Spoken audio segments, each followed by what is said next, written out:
Expand design, a roomy cabin, dual tone interiors, 15 smart utility spaces, and a large boot space, all there to expand your life. Welcome to Easy Space.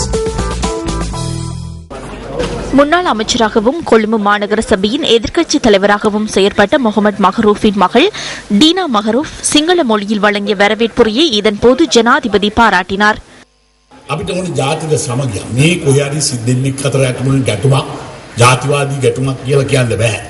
எங்கேயாவது இடம்பெறும் மோதலை இனவாத மோதல் என கூற முடியாது.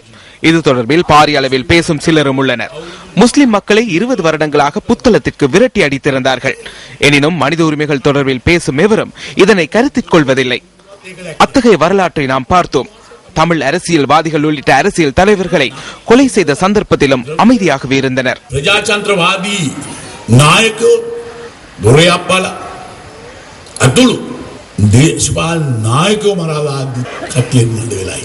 இங்கு நாட்டின் அபிவிருத்தி தொடர்பிலும் ஜனாதிபதி கருத்து தெரிவித்தார். இன்று கொழும்பு நகரம் மாற்றமடைந்து வருகிறது. எந்த ஒரு மாற்றமும் ஏற்படுகின்ற சந்தர்ப்பத்தில் அதற்கு எதிர்ப்பு தெரிவிப்பது வலிமையான விடயமாகும். யுத்தத்தினால் பாதிக்கப்பட்டிருந்த சந்தர்ப்பத்திலும் யுத்தத்தை முடிவுக்கு கொண்டு வர முயற்சித்த போதும் அதற்கு எதிர்ப்பு தெரிவித்தனர். நாடு அபிவிருத்தி அடையும் போது அதற்கு எதிர்ப்பு தெரிவிப்பவர்களும் உள்ளனர். எனினும் அது நியாயமானதா என பார்க்க வேண்டும்.